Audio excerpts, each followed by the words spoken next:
Сентябрь, школа, первый класс. Именно так начинается новый этап жизни каждого ребенка. Этап, который задает вектор на дальнейшее развитие. Наши героини уже почувствовали вкус победы. Их можно считать спортсменами со стажем. Насколько талантливым не был бы ребенок, направляет этот талант в нужное русло родители. Именно такой матерью является Наиле Ханам. Мы уже 2 года занимаемся эстетической гимнастикой. Очень красивый вид спорта, нам очень нравится.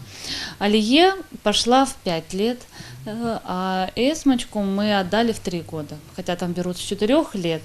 Мы попросили, чтобы ее взяли, посмотрели, опробовали, сказали, что очень способная девочка, и вот так вот сразу 2 взяли в команду. Главное не только желание родителей детей, главное, чтобы был хороший тренер. У нас очень хороший тренер Анна Анатольевна, главный тренер Зарима Юсуфовна. Мое самое любимое упражнение – это колесо, сверху мостик, и шпагат, и поперечный, и корзинку, и рыбку. Мне нравится заниматься гимнастикой. Мы очень любим Анну Анатольевну.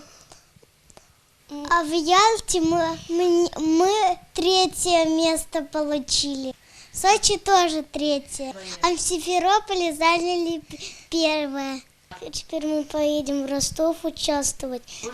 Мы хотим получить тоже 1-е место. Отец девочек Исмаил Абибулаев соорудил для своих дочерей комнату, где они выполняют спортивные упражнения. Он гордится, что его дети занимаются не только спортом, но и живописью. В любом случае, занятия, когда дети занимаются спортом, неважно, гимнастика, это акробатика или, может быть, какие-то танцы, хореография.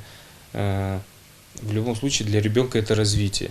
И когда есть развитие ребенка, скажем, даже в физическом, в моральном, там, в духовном каком-то плане, это очень хорошо.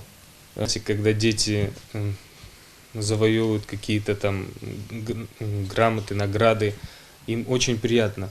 Но родителям, знаете, за детей приятно вдвойне, втройне. Дедушка девочек безумно рад, что они на сегодняшний день, занимаясь спортом, ведут здоровый образ жизни. А победы, которые они одерживают, для него гордость. Я родителям девочек сказал, чтобы как только они подросли, их отдали заниматься гимнастикой. Это и для здоровья полезно, и для них самих увлечением будет. С прошлого года они занимались, и уже в начале этого года мы увидели результат. Команда Ассоль Ясмина участвовали в соревнованиях, которые проходили в Ялте. Они там заняли 3-е место. С этим кубком они пришли ко мне на работу. Я был безумно рад.